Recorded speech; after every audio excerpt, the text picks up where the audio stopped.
The fluorescent lights hummed overhead, casting their harsh glare across the sterile hospital room.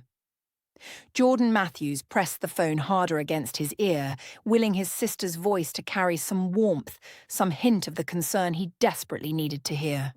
"Jordan, we've talked about this already." Lisa's voice crackled through the speaker, each word carefully measured. "The Bahamas trip has been planned for months. We can't just cancel everything now." His throat felt raw from the medications, but Jordan pushed through the discomfort. "I'm not asking you to cancel, Lisa. I'm asking you to be here. The surgery is risky and What exactly are we supposed to do?" His brother Marcus's voice cut through from the background, closer to the phone now. "Hold your hand? The doctors will handle everything. That's what they're paid for." Jordan closed his eyes, feeling the weight of 3 years of accumulated mistakes pressing down on his chest. The hospital bed felt like a prison, the monitors beside him beeping out the rhythm of his isolation. "I've always been there for all of you. When Dad needed that loan for the house, when you wanted to go to Europe for your anniversary, when Marcus needed—" "That was different," Lisa interrupted, her tone sharpening. "You were doing well then. You had the business. You had money coming in. Things changed, Jordan."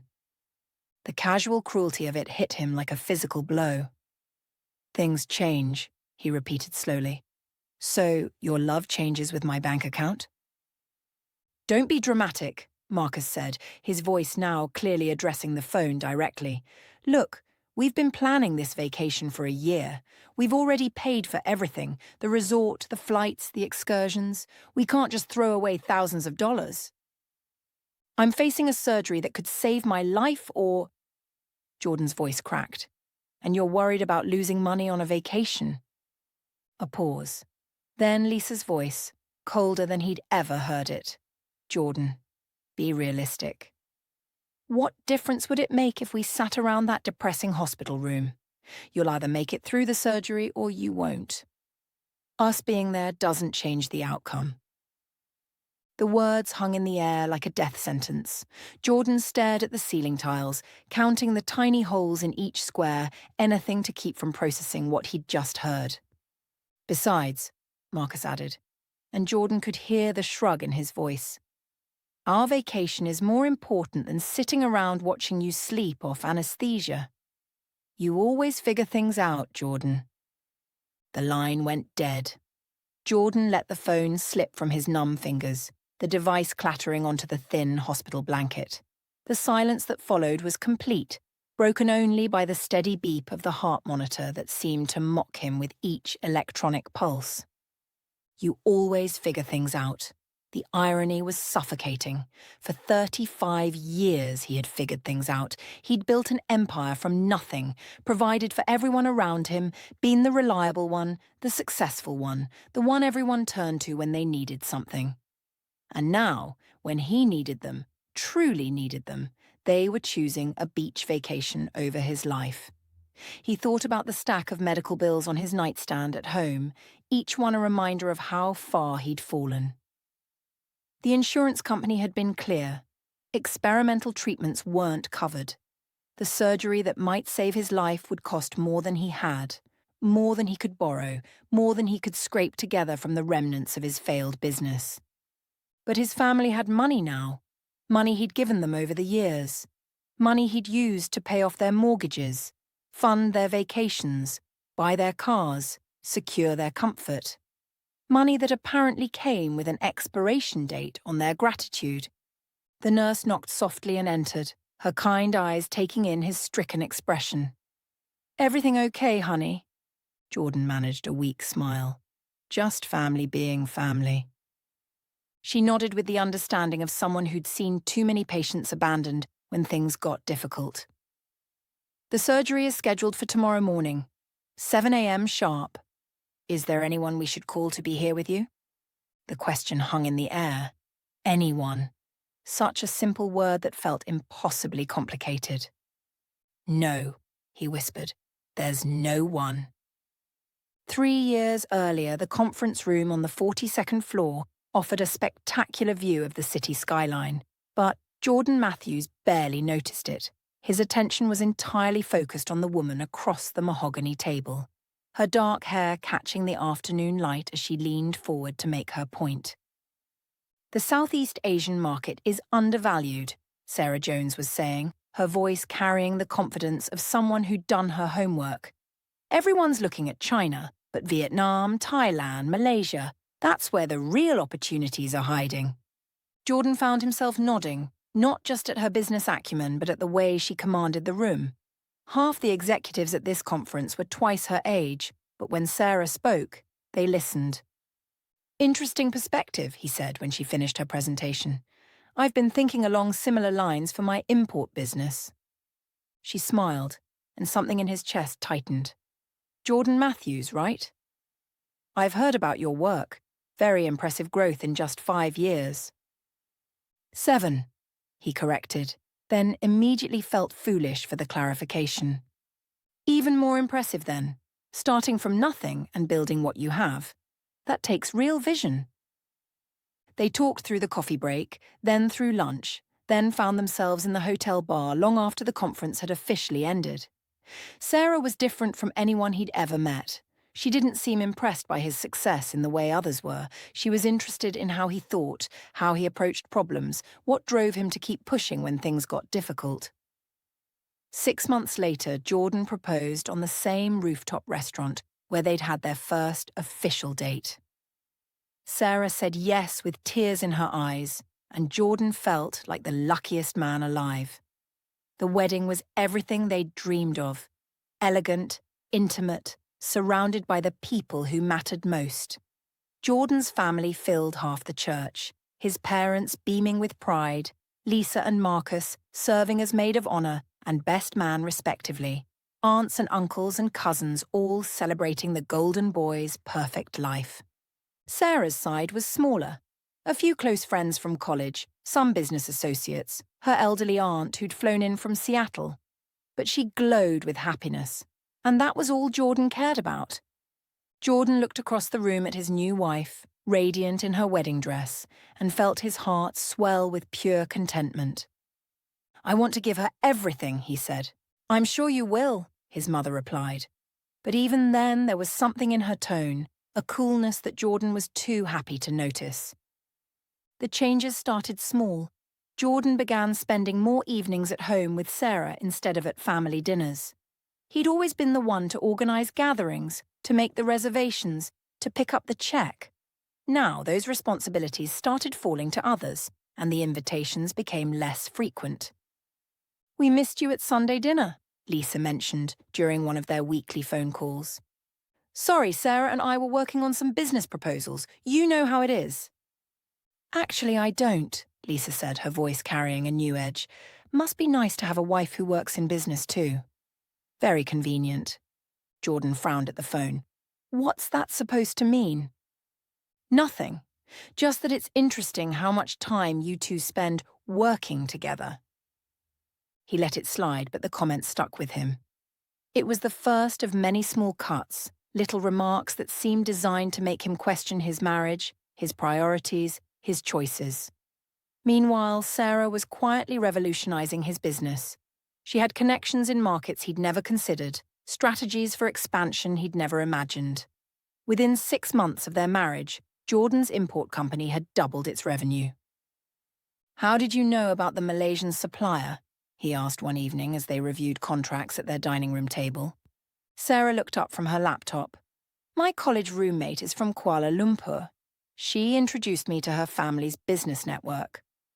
"Why didn't you mention this before?" She shrugged. "You were doing fine on your own. I didn't want to interfere. But when you mentioned wanting to expand into textiles, I thought it might help."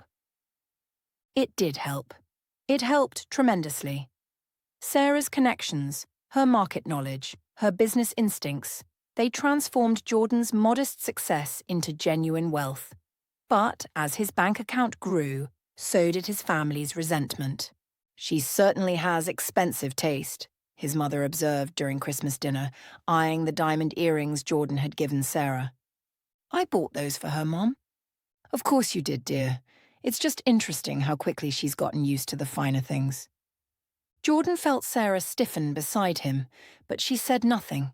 She rarely said anything when his family made these comments. She just absorbed them, filing them away somewhere inside herself where Jordan couldn't see the damage accumulating. "The house is beautiful," Aunt Carol said, touring their new home, a sprawling modern place in the hills that Sarah had found and Jordan had fallen in love with.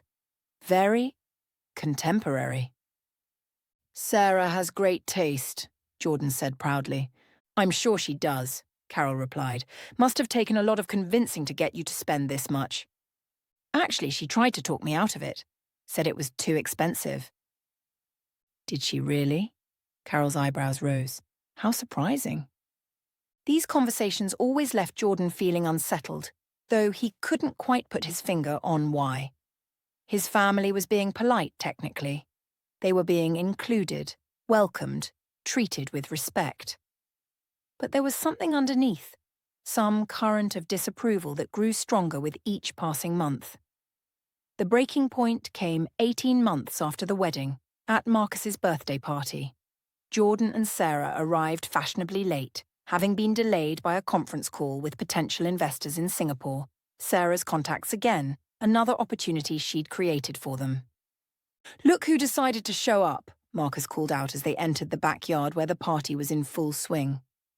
"Sorry we're late," Jordan said, embracing his brother. "Business call ran long." "Must have been important," Lisa said, appearing at Marcus's shoulder. "More important than family time." "It was about the Singapore expansion," Sarah said quietly.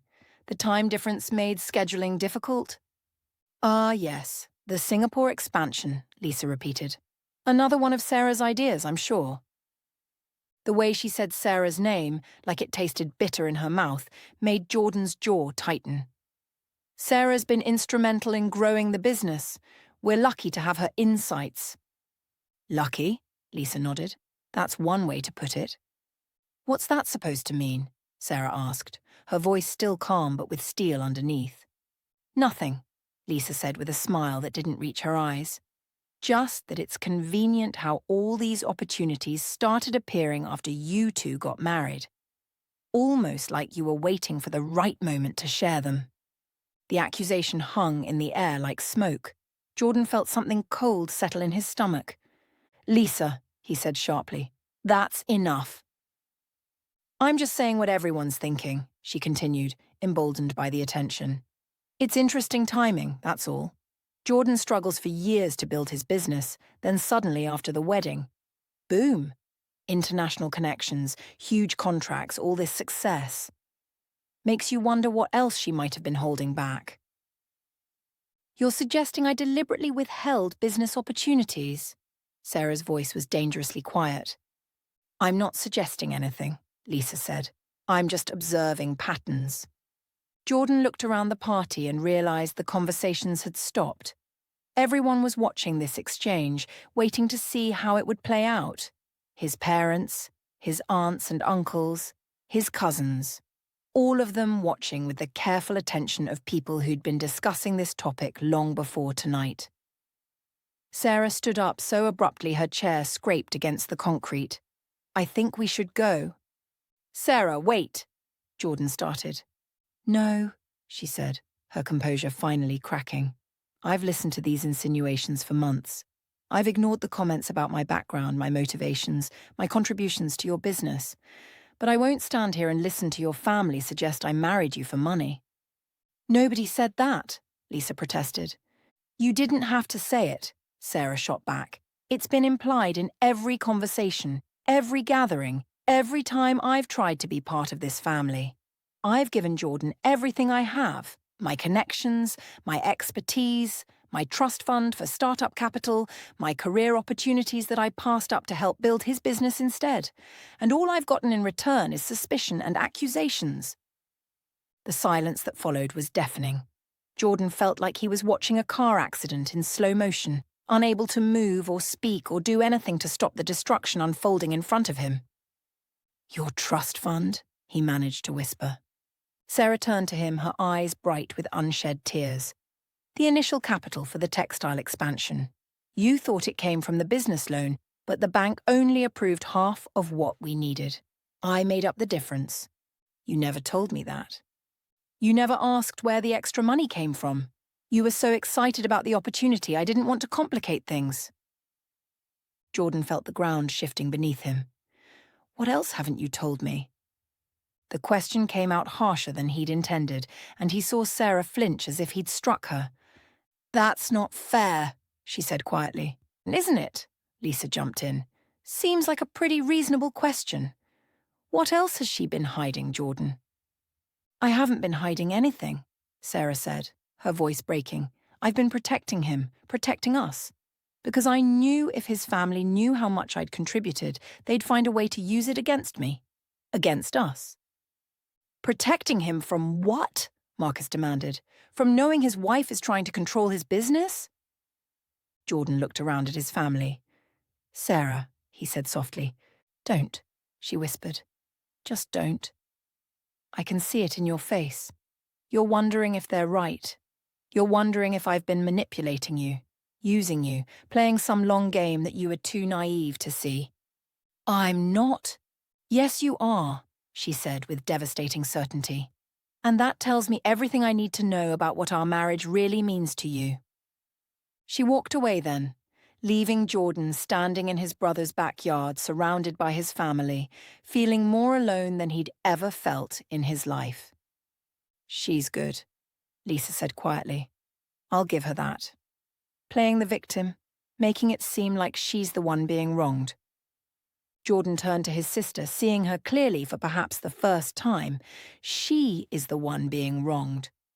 Jordan, his mother said gently, honey, I know you love her, but you have to see how this looks.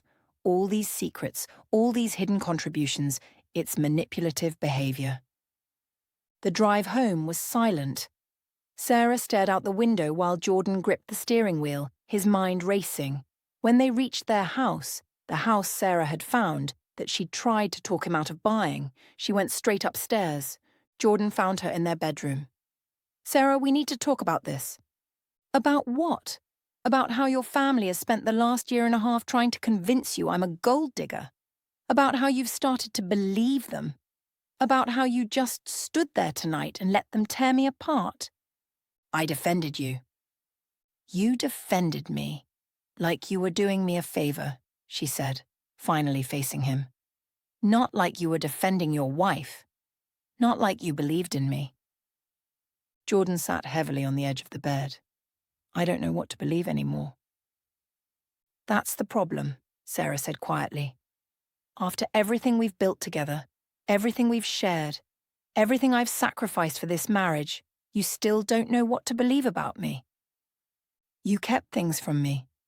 Important things. I kept things from them, she corrected. I shared everything with you except the specific sources of funding and connections, because I knew your family would use that information to hurt us. Without me, Sarah said quietly, the business will collapse. Not because I'm trying to hurt you, but because I am the business now. The connections, the contracts, the relationships with suppliers and clients, they're all built on my reputation and my relationships. I'm not threatening you, Jordan. I'm warning you because I love you. Maybe that's exactly what someone cunning would say. The words were out before Jordan could stop them, and he watched Sarah's face crumble as if he'd physically struck her. There it is, she whispered. There's what you really think of me. The morning after Sarah left, Jordan woke to an empty house that felt like a tomb. His phone buzzed with a text from Lisa. Hope you're feeling better today. Family dinner Sunday? We missed you. For the first time in 18 months, Jordan had somewhere to go, someone who wanted his company. He should have felt relieved. Instead, he felt hollow. The family dinner was a celebration disguised as concern. His mother fussed over him, piling his plate high with his favorite foods. Marcus clapped him on the back and cracked jokes about bachelor life. Lisa kept shooting him sympathetic looks and making subtle digs about manipulative women and lucky escapes. You look tired, honey, his mother said, studying his face with the intensity of a doctor examining symptoms. Are you sleeping? I'm fine, Mom. Of course you are, she said, patting his hand. You're resilient. You always bounce back from these things. these things, as if his marriage had been nothing more than a minor setback, a phase he'd outgrown. "I'm just glad you saw through her act before it was too late," Lisa said, raising her wineglass. "To Jordan's freedom." The toast felt like a funeral dirge. Jordan lifted his glass mechanically, the wine tasting like ash in his mouth. "So what's the plan now?" Marcus asked. "Back to the bachelor pad lifestyle? Maybe we can find you someone more suitable." "I don't want to talk about dating." "Of course not, too soon. But when you're ready, we know some lovely women. Actually, Carol's daughter just got divorced." "Marcus." Jordan's voice carried a warning that made his brother pause mid-sentence. Sorry, just thinking ahead. You know we only want what's best for you." The sentence echoed in Jordan's mind as he drove home later that evening. He pulled into his driveway and sat in the car for a long moment, staring at the house. It was a beautiful house, exactly what he'd dreamed of when he was starting out. Inside, he poured himself a scotch and sat in his home office, looking at the business files spread across his desk. The phone rang. It was David Higgins, Sarah's contact at the textile company. "Jordan, my friend, I'm calling about tomorrow's meeting. Sarah mentioned you might want to adjust the terms of our agreement." Jordan frowned. "I'm sorry, what?" "The email she sent last week, about restructuring the partnership arrangement. I was surprised, but if that's what works best for your business." "I didn't get any email. What did she say exactly?" A pause. "Perhaps there's been a miscommunication. Sarah indicated that you would be handling all international partnerships directly now, without her involvement. She asked me to work with you on transitioning the relationships." The implication hit Jordan like a physical blow. Sarah hadn't just left him. She'd quietly begun extracting herself from the business relationships that were keeping his company afloat. "David, I think there's been a misunderstanding. Can we reschedule the meeting? I need to sort some things out." "Of course, but Jordan, Sarah is a good woman. Whatever happened between you two, don't let pride destroy what you've built." The line went dead, leaving Jordan staring at the phone. He immediately opened his laptop and began searching through his emails, looking for communications he might have missed. What he found made his blood run cold. Email after email, all forwarded from Sarah's business account. Clients asking about contract renewals, suppliers requesting confirmation of orders, international partners wanting to know about the status of ongoing negotiations. All of them had been handled by Sarah, smoothly and professionally, but with a subtle shift in tone that suggested she was transitioning out of active involvement. Jordan grabbed his phone and dialed Sarah's number. It went straight to voicemail. "Sarah, it's me. We need to talk. Call me back." She didn't. The next 3 weeks were a masterclass in watching a business empire crumble in slow motion. Jordan found himself working 18-hour days, trying to do the job of 2 people. "You look terrible," Marcus observed when Jordan missed yet another family dinner. "When's the last time you slept?" "I'm fine," Jordan lied, though his reflection in the mirror told a different story. Dark circles under his eyes, a face that seemed to have aged 5 years in 5 weeks. "Maybe you should call her," Lisa suggested, though her tone suggested she hoped he wouldn't. "For business reasons, just to smooth things over." Jordan had been thinking the same thing, but his pride wouldn't let him admit it. "I don't need her help." "Of course you don't," Lisa agreed quickly. "You built this business. You can rebuild it." But rebuilding required capital, and capital was hemorrhaging from the business faster than Jordan could replace it.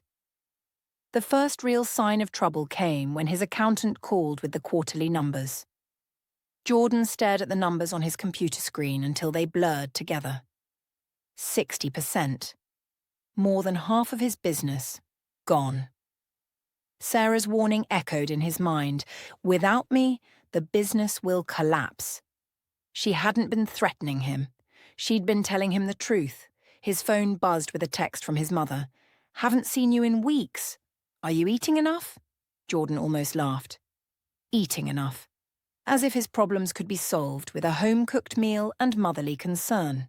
As if the solution to his collapsing business was more family dinners and less focus on the work that was supposed to be supporting them all. He typed back, "Busy with work.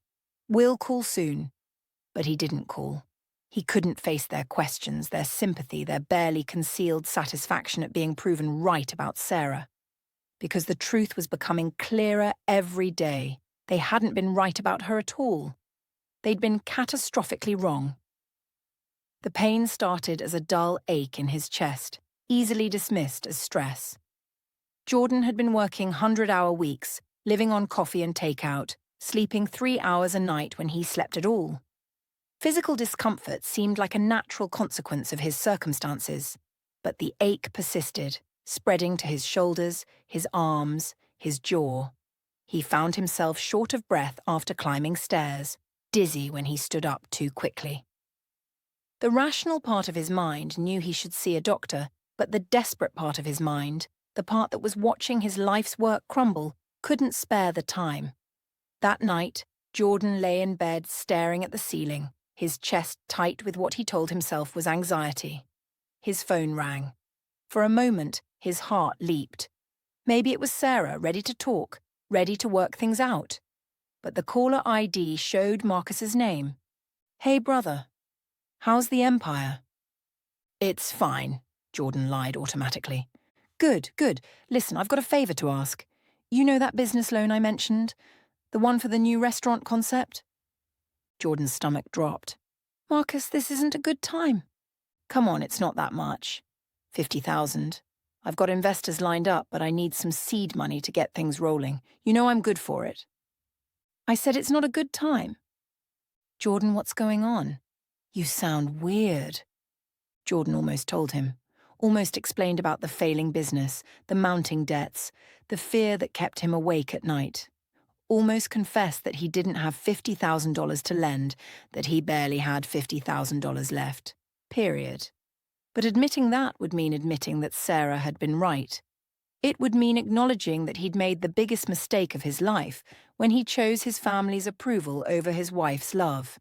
"I'm just tired," he said instead. "Okay, but think about the loan, all right?" "I've got a good feeling about this venture." Jordan hung up and immediately called his accountant. "How much cash do we have available right now?" "Available? Like liquid funds?" "Yes." A pause. "Jordan, you're not thinking of making any major investments right now, are you? Because—" "Just tell me the number." 12,000, maybe 15 if we push some payments." Jordan closed his eyes. A year ago, he'd had over $2 million in liquid assets. Now he had enough to cover payroll for 1 month if he was lucky. The chest pain flared again, sharp enough to make him gasp. He fumbled for his phone and dialed his doctor's office. The diagnosis was delivered with the clinical detachment of a doctor who'd seen too many overworked executives learn the hard way that money couldn't buy health. "You have a significant blockage in your left anterior descending artery," Dr. Patel said, pointing to the cardiac catheterization images on his computer screen. "It's what we call a widowmaker. If this closes completely, you'll have a massive heart attack." Jordan stared at the screen, seeing his own mortality displayed in stark black and white. "What are my options?" "Surgery.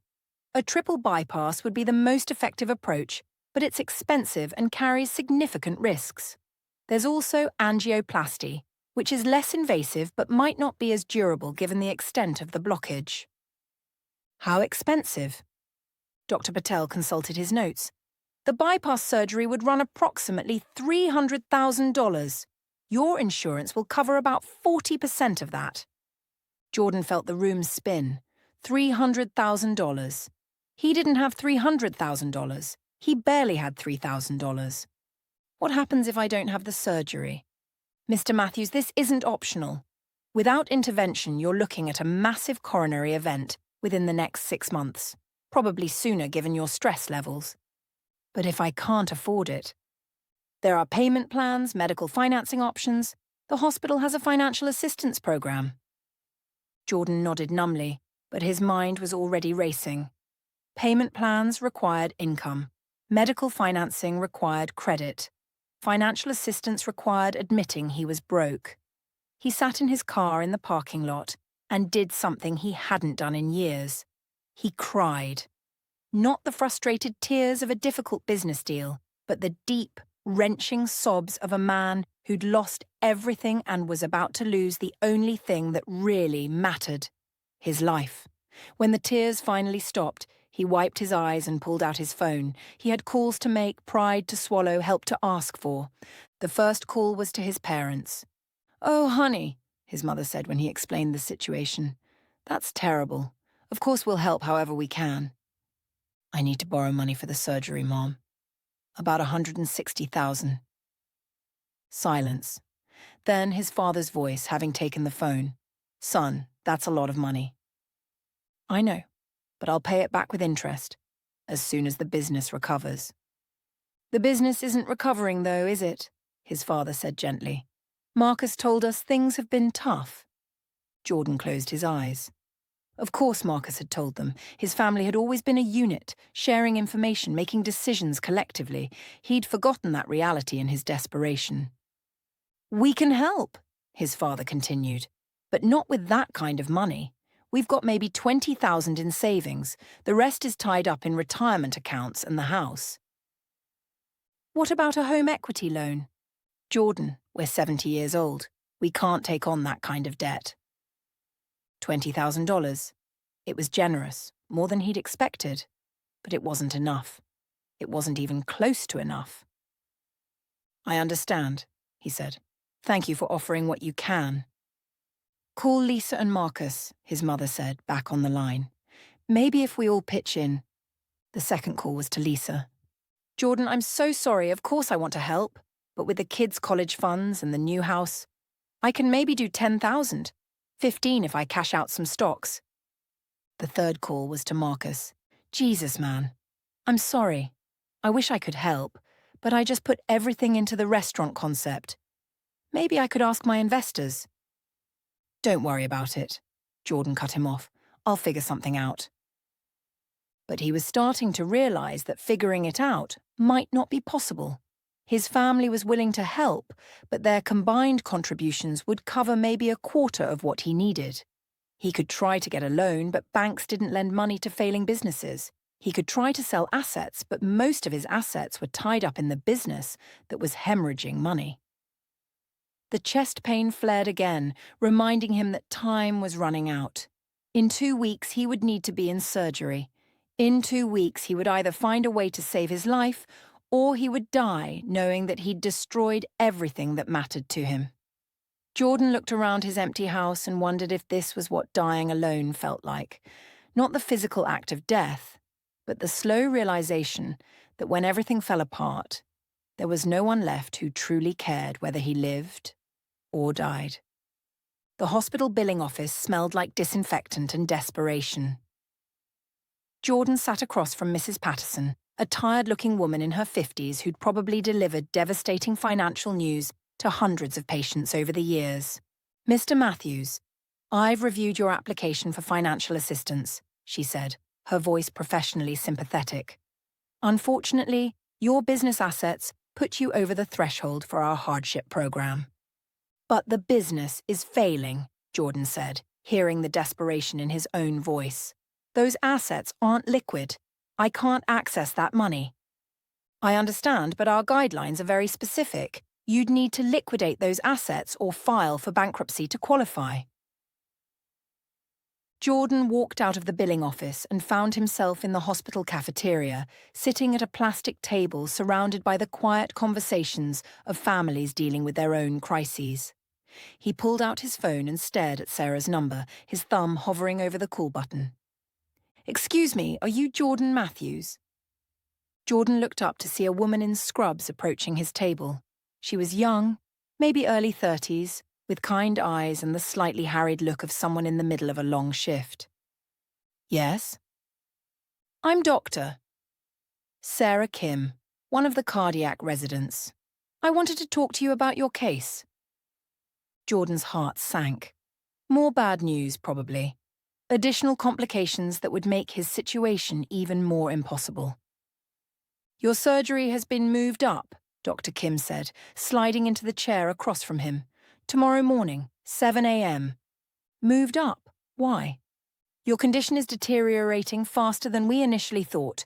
Dr. Patel reviewed your latest tests and decided we can't wait any longer. Jordan felt the room spin slightly. But the payment arrangements, I haven't finished working out the financing. That's been taken care of. What do you mean taken care of? Dr. Kim consulted her tablet. According to billing, your account has been paid in full. Surgery, recovery, post-operative care, everything. Jordan stared at her, unable to process what he was hearing. That's impossible. I don't have that kind of money. Someone does. The payment came through this morning. Cashier's check. Full amount. Who? Who paid it? Dr. Kim checked her notes again. I'm not supposed to discuss patient financial information, but since you're asking about your own account... She lowered her voice. The payment came from Sarah Jones. I assume that's someone you know. The cafeteria around Jordan seemed to fade away, the conversations and clatter of dishes becoming distant background noise. Sarah. After everything he'd done to her, everything he'd said, the way he'd chosen his family over her and thrown her love back in her face, she'd saved his life. Mr. Matthews, are you all right? Jordan realized he was crying, not the quiet tears of earlier weeks, but deep, wrenching sobs that seemed to come from somewhere he'd forgotten existed. She paid for it, he managed to say between gasps. She actually paid for it. Dr. Kim handed him a box of tissues from the nearby napkin dispenser. She must care about you very much. Jordan nodded, unable to speak. Sarah cared about him. Despite everything, despite the divorce and the accusations and the months of silence, she cared enough to save his life. The surgery is scheduled for 7 tomorrow morning, Dr. Kim repeated gently. You'll need to check in by 5 a.m. for prep. Do you have someone who can drive you? Jordan wiped his eyes with the tissue. I'll manage. What about after the surgery? You'll need someone to help with recovery, at least for the first few days. I'll figure something out. Jordan drove home in a daze, his mind reeling from the day's revelations. Sarah had saved his life without asking for anything in return, without even telling him she was doing it. She'd simply seen that he was in trouble and acted the way she'd always acted throughout their marriage, quietly, efficiently, putting his needs ahead of her own. He pulled into his driveway and sat in the car for a long moment, looking at the house that had once represented everything he'd dreamed of achieving. Now it just looked empty, a monument to misplaced priorities and wasted opportunities. Jordan went inside and tried to prepare for what might be his last night in his own home. He'd packed a bag for the hospital stay, arranged for someone to water the plants, set up automatic payments for his bills, all the practical details of a life temporarily put on hold. The surgery went perfectly. Jordan woke up in the recovery room feeling like he'd been hit by a truck, but Dr. Patel's satisfied expression told him everything he needed to know. Textbook procedure, the surgeon said, reviewing Jordan's charts. The bypasses are working beautifully. You should make a full recovery. Jordan tried to speak, but his throat was raw from the breathing tube. A nurse offered him ice chips, and gradually his voice returned. How long was I out? About 6 hours. The surgery took a bit longer than expected, but everything went smoothly. Jordan looked around the recovery room, noting the machines monitoring his vital signs, the IV drip feeding medications into his system, the overwhelming sense of being cared for by competent professionals. Is there anyone here? Family? Oh, yes, the nurse said with a smile. Your wife has been here all day. She's in the waiting room. Should I get her? Your wife? The nurse had naturally assumed Sarah was still his wife, and neither of them had corrected her. Jordan wondered what that meant, if it meant anything at all. Yes, please. A few minutes later, Sarah appeared in the doorway. She looked exhausted, dark circles under her eyes, her usually perfect hair slightly disheveled, her clothes rumpled as if she'd been sleeping in a hospital chair. Hey, she said softly, approaching his bed. Hey, yourself. Jordan's voice was barely above a whisper, but she heard him. How do you feel? Like someone cracked my chest open with a crowbar. Sarah smiled, the first genuine smile he'd seen from her in months. That's basically what they did. She pulled a chair close to his bed and sat down, close enough that he could see the relief in her eyes, the way her shoulders relaxed now that she could see for herself that he was okay. "Thank you," he said, "for everything, for saving my life." "You would have done the same for me." "Would I?" Jordan asked honestly. "A few months ago, if you'd been in trouble and needed help, would I have been there for you? Or would I have let my family convince me that helping you was somehow wrong?" Sarah was quiet for a moment. "I'd like to think you would have done the right thing. But you're not sure?" "No," she admitted. "I'm not sure." The honesty stung, but Jordan appreciated it. Sarah had always been honest with him, even when the truth was uncomfortable. It was one of the things he'd loved about her, and one of the things his family had taught him to distrust. "I want to be sure," he said. "I want to be the kind of person who would have saved you the way you saved me." "Jordan, I know I don't have the right to ask for another chance. I know I destroyed our marriage and broke your trust and chose other people's opinions over your love. But I want to try to be better. I want to try to deserve what you did for me." Before Sarah could respond, there was a commotion in the hallway outside, loud voices, someone arguing with the nursing staff. "That's my brother in there. We have a right to see him." "Marcus." Jordan recognized his voice, along with Lisa's higher-pitched protests and his mother's attempts to mediate. Sarah stiffened. "Your family's here. They've been here all day, actually, waiting for you to wake up." "Have they been giving you trouble?" "Nothing I can't handle." But Jordan could see the tension in her posture, the way she'd instinctively pulled back when she heard their voices. Even now, even after everything she'd done for him, his family made her feel unwelcome. The door burst open and Marcus strode in, followed by Lisa, their parents, and Aunt Carol. They surrounded Jordan's bed with the kind of overwhelming concern that left no room for anyone else. "Thank God you're okay," his mother said, tears streaming down her face. "We were so worried." "The surgery took forever," Lisa added. "We didn't know what was happening." Marcus clapped him carefully on the shoulder. "You scared us, man. Don't ever do that again." It was several minutes before anyone acknowledged Sarah's presence in the room. When they finally did, the temperature seemed to drop 10 degrees. "Sarah," his mother said with icy politeness, "how nice of you to visit." "She's been here all day," Jordan said, his voice stronger now. "She paid for the surgery." The revelation stopped all conversation.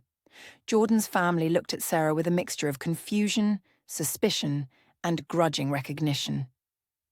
"Paid for it?" Lisa asked. "What do you mean?" "I mean she covered the full cost, $300,000, when I couldn't afford it and insurance wouldn't cover it. Sarah stepped in and saved my life." The silence that followed was deafening. Jordan could see his family processing this information, trying to reconcile it with their image of Sarah as a manipulative gold digger. "That's very generous," his father said finally. "Generous?" Jordan's voice carried an edge that made everyone in the room look at him. "She saved my life. While you all were planning your vacations and calculating how much you could afford to lend me, Sarah quietly paid for everything without asking for anything in return." "Jordan," Marcus said uncomfortably, "we offered to help." "You offered what you could spare," Jordan interrupted. "What you could afford to lose. Sarah gave everything." "We don't know her financial situation," Lisa said defensively. "Maybe $300,000 isn't that much to her." Jordan looked at Sarah, seeing the way she'd gone very still, very careful. He'd seen that expression before. It was how she looked when she was being attacked but didn't want to fight back. "Tell them," he said gently. "Jordan, it's not necessary." "Tell them where the money came from." Sarah sighed, clearly reluctant to reveal the depth of her sacrifice. "I sold my condo and cashed out my retirement accounts." The words hung in the air like an accusation. Sarah had given up her home, her financial security, her future, to save the life of a man who'd divorced her and called her manipulative. "Why would you do that?" Aunt Carol asked, clearly baffled. "Because I love him," Sarah said simply, because when someone you love is dying and you have the power to save them, you don't calculate the cost. You just act. Jordan felt tears streaming down his face. He reached for Sarah's hand, and after a moment's hesitation, she let him take it. I called her manipulative, he said to his family, his voice breaking. I accused her of marrying me for money, of hiding her contributions to make herself indispensable. And when I was dying and broke and desperate, she sold everything she had to save my life. His family stood around the hospital bed in uncomfortable silence, the magnitude of Sarah's sacrifice making their own contributions seem small and conditional by comparison. That's very nice, Lisa said finally, but her tone suggested she wasn't entirely convinced. But Jordan, we need to talk about your recovery. You can't go back to that big house alone. You need family around you while you heal. He won't be alone, Sarah said quietly. What do you mean? Marcus asked. I mean, I'll be taking care of him during his recovery. That's not necessary, Jordan's mother said quickly. We can take care of our own family. Like you took care of him when he needed surgery money? Sarah's voice was calm, but there was steel underneath. Like you took care of him when his business was failing and he was working himself to death. That's not fair, Lisa protested. We didn't know how bad things were. You didn't want to know, Sarah replied. You wanted to believe that Jordan would always be your safety net, your reliable provider, your golden boy who could solve everyone's problems. You never bothered to ask if he needed help until it was almost too late. Jordan squeezed Sarah's hand, amazed by her quiet strength, her willingness to defend him even after everything he'd put her through. Sarah, he said softly, you don't have to fight my battles for me anymore. She looked at him, surprised. You're right. I don't. Jordan turned to face his family, his voice cutting through the uncomfortable silence like a blade. Where were you, he said, his words sharp and unforgiving. When I was drowning in pain, when my business was collapsing, when I was literally dying, where were you? Jordan, his mother started. We offered $20,000, he interrupted, his voice rising. Between all of you. $20,000 when I needed $300,000 to live. He gestured towards Sarah. She destroyed her financial future. She gave up everything while you calculated what you could spare from your vacation funds. Marcus shifted uncomfortably. We didn't know it was that serious. You didn't want to know. Jordan's heart monitor began beeping faster, but he didn't care. You wanted to believe I'd always be your safety net, your reliable provider. You took and took and took, and when I finally needed something back, you offered pocket change and called it family loyalty. That's not fair, Lisa protested weakly. Fair? Jordan's laugh was bitter. You spent years poisoning me against the one person who actually loved me. You convinced me she was using me while you were the ones with your hands out every holiday, every crisis, every opportunity. And when I was dying, she saved me. Not you. Her. The room fell silent except for the steady beep of medical equipment. You want to know what's not fair? Jordan continued, his voice deadly quiet. What's not fair is that I wasted years listening to you tear down the woman who just proved she'd sacrifice everything for me. What's not fair is that I almost died believing your lies about her being manipulative when the only people who ever manipulated me are standing in this room right now. His family stood frozen, their faces pale with shock. Get out, Jordan said simply. Jordan, please, his mother began. Get out. Each word was deliberate, final. Sarah and I have a future to discuss. A future that doesn't include people who only show up when someone else is paying the bills. As they filed out in stunned silence, Jordan turned to Sarah, seeing the tears in her eyes and the hope she was trying not to feel. 2 years later, the morning sun filtered through the windows of their downtown office, casting long shadows across the polished conference table where Jordan and Sarah reviewed their quarterly projections. Their business had grown steadily, not the explosive, unsustainable growth of before, but something solid and deliberate. The renewable energy division is exceeding expectations, Sarah said, highlighting numbers on her tablet. Portland wants to discuss expanding into 3 more cities. Are we ready for that kind of growth? Financially, yes, but I'd rather take it slow. Build the infrastructure properly this time. Jordan nodded, admiring her caution. They'd learned that spectacular success could mask fundamental weaknesses. This time, every decision was made together, every risk carefully calculated. His personal phone, silent for nearly 2 years, suddenly buzzed. The caller ID made his stomach tighten. Marcus. Sarah noticed his expression. You don't have to answer. But something in the persistence of the ringing made Jordan reconsider. Marcus had never been one to call unless absolutely necessary. Jordan? Marcus's voice sounded broken, hoarse, desperate. I know I have no right to call you, but Dad's had a massive stroke. He's in the ICU. The words hit Jordan like a physical blow. Despite everything that had happened between them, his father was still his father. How bad? Bad. He might not make it through the night. Mum's, she's falling apart. And the medical bills? Marcus's voice cracked. His insurance has coverage limits. The experimental treatments. The extended care. We're looking at close to $500,000. Jordan felt the familiar tightness in his chest. $500,000. More than his own life-saving surgery had cost. More than his family had been willing to collectively spare when he was dying. We've mortgaged everything, Marcus continued. Sold Mom's jewelry, liquidated the retirement accounts. It's not enough. Not even close. And you're calling me because... A long pause. Because you're his son. Because despite how we treated you, family is family. Because we know you and Sarah have done well, and maybe... Maybe what? Maybe I'd be willing to bankrupt myself for people who watched me nearly die rather than inconvenience themselves. Jordan, please. Did you call Lisa? She seemed very concerned about family loyalty when it suited her purposes. Lisa's tapped out. She gave everything she had. We all did. Jordan could hear the desperation bleeding through Marcus's carefully controlled voice.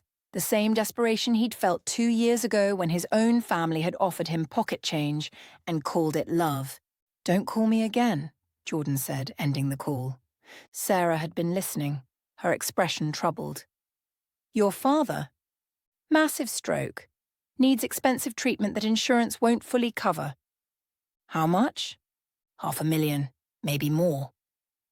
The number hung between them like an accusation. They had the money.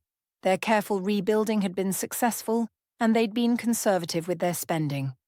But helping would set them back years, force them to delay expansion plans. What are you thinking? Sarah asked gently.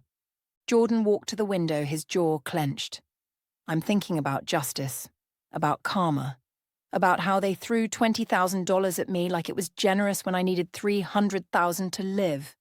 And I hope they suffer exactly the way they made me suffer.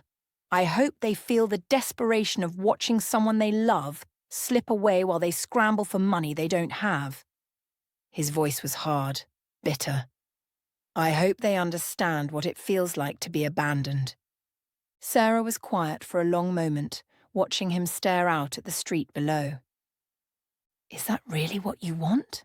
She asked softly. Yes. They deserve this. Maybe they do. But Jordan, what does that make you? He turned to face her, seeing the concern in her eyes. It makes me someone who learned not to be a doormat. Or it makes you someone who's become exactly like them. The words hit him harder than he expected. They had this coming, Sarah. You know what they put us through. I do know. I lived it. I watched them try to destroy our marriage. I watched them abandon you when you needed them most. She stood and walked to him. But I also watched you become someone better than they ever were. Don't let their failures turn you into someone you'll hate. They don't deserve compassion. No, they don't, but you deserve to be the kind of person who shows it anyway. Jordan shook his head. I can't. Not after everything. Sarah took his hands, her voice gentle but firm. When I saved your life, it wasn't because you deserved it. You just divorced me, called me manipulative, chosen their poison over my love. By any reasonable measure, I should have let you figure it out yourself. That was different. How? How was it different? Jordan struggled to find an answer. Because you loved me. And you don't love your father.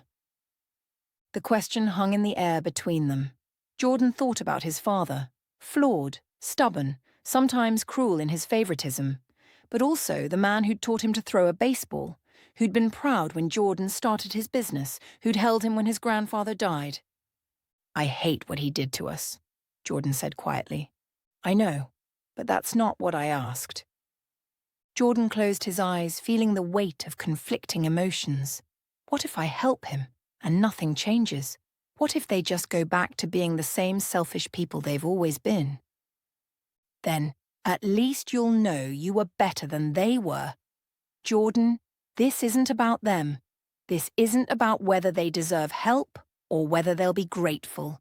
This is about who you are when no one's watching, who you are when the choice is hard. $500,000, Sarah. That's our expansion. That's our security. Money we can rebuild. But if you let your father die out of spite, can you rebuild your soul? The words struck deep. Jordan thought about the man he'd become since the surgery. Stronger, more principled, more aware of what really mattered. Would that man let someone die to prove a point? They'll never appreciate it, he said weakly. Maybe not. But you'll know you did the right thing. And Jordan, forgiveness isn't about them. It's about freeing yourself from carrying their poison around inside you. Jordan looked at his wife, the woman who'd saved his life when he least deserved it, who'd rebuilt their business and their marriage on principles of unconditional love. She was asking him to be the man she'd always believed he could be. What if I can't forgive them? Then help them anyway. Forgiveness might come later, or it might not. But doing the right thing when it's hard, that's what separates us from them. Jordan stared out the window for a long time, wrestling with emotions he'd carried for 2 years. Finally, he picked up his phone and called Marcus back. It's Jordan. Which hospital? The ICU waiting room smelled like disinfectant and despair. Jordan's mother sat hunched in a plastic chair, looking smaller and frailer than he remembered. Marcus paced near the windows, his usual confidence replaced by raw anxiety.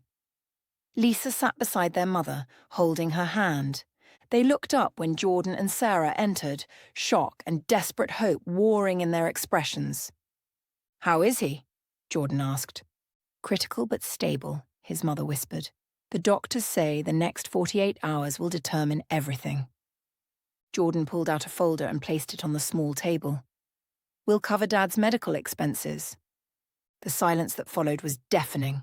Lisa started crying immediately. Marcus stopped pacing, staring at the folder in disbelief. "All of it?" his mother asked, her voice breaking. "All of it. But there are conditions." The room tensed. "First, complete financial transparency. We pay the hospital directly. Second, we do this once. If you need more help in the future, you figure it out yourselves." "Of course," Marcus said quickly. "Jordan, we don't know what to say." "Don't say anything. This isn't about reconciliation or forgiveness. This is about doing what's right." His mother looked up with tears streaming down her face. "We don't deserve this. After what we did to you, to Sarah." "No," Jordan agreed. "You don't deserve it. But Sarah convinced me that doing the right thing isn't about what people deserve. It's about who we choose to be." Lisa looked at Sarah through her tears. "You talked him into this, didn't you? Even after everything we did to you." Sarah nodded quietly. Because someone has to break the cycle. Someone has to choose love over revenge. Marcus's voice was barely audible. "We're sorry. For all of it. For not being there when you needed us. For trying to destroy your marriage. For being selfish and small and—" "Save it," Jordan said, though not unkindly. "Apologies are just words. If you really want to make amends, be better people. Be the family Dad would want you to be if he recovers. Jordan opened the folder and withdrew a cashier's check. This covers the immediate expenses. His mother stared at the check, then looked up at Jordan and Sarah with wonder. Why? After everything we did, why would you help us? Jordan looked at Sarah, drawing strength from her steady presence. Because my wife taught me that love doesn't keep score, that sometimes the strongest thing you can do is help people who don't deserve it. And because I refuse to let your failures make me into someone I can't live with. Jordan's father had survived the stroke, though he required ongoing care.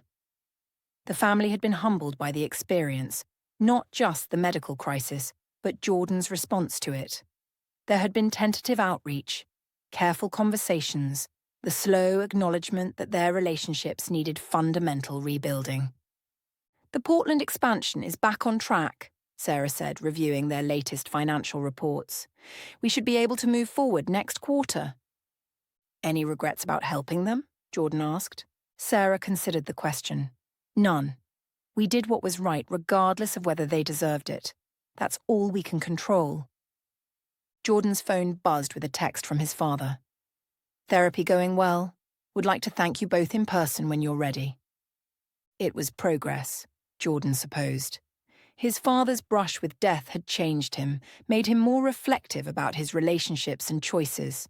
The family dynamics were slowly shifting, less manipulation, more honesty. Dad wants to see us, Jordan said, showing Sarah the text. Are you ready for that? Jordan thought about the question. Was he ready to sit across from the man who'd helped poison his mind against Sarah? Ready to navigate the complex emotions that still existed between them? I don't know if I'll ever be ready, but maybe that's not the point. Maybe the point is showing up anyway. Sarah smiled. When you decide you want to see him, I'll be there. Jordan looked around their office. Rebuilt, thriving, founded on principles of mutual respect and unconditional support. They'd proven that love could survive betrayal, that success could be achieved without compromising your values, that sometimes the hardest thing to do was also the right thing to do. Most importantly, they'd learned that forgiveness wasn't about forgetting or excusing. It was about refusing to let other people's failures define who you became. Thank you, Jordan said suddenly. For what? For saving my life. For rebuilding our business, for talking me into helping them when I wanted to let them suffer. Sarah reached across the table and took his hand. For better or worse, remember. Even when worse involves your husband's dysfunctional family. Especially then. Outside their window, the city continued its endless rhythm of ambition and disappointment, success and failure, love and loss. But inside their office, surrounded by the evidence of what they'd built together, Jordan felt something profound, the deep peace that came from knowing he'd chosen love over resentment, principle over revenge, growth over bitterness. It had taken nearly losing everything to understand what really mattered. But now, holding Sarah's hand in the business they'd created as true partners, Jordan finally grasped the most important lesson of all. The measure of a person wasn't in how they treated those who deserved their kindness, but in how they treated those who didn't.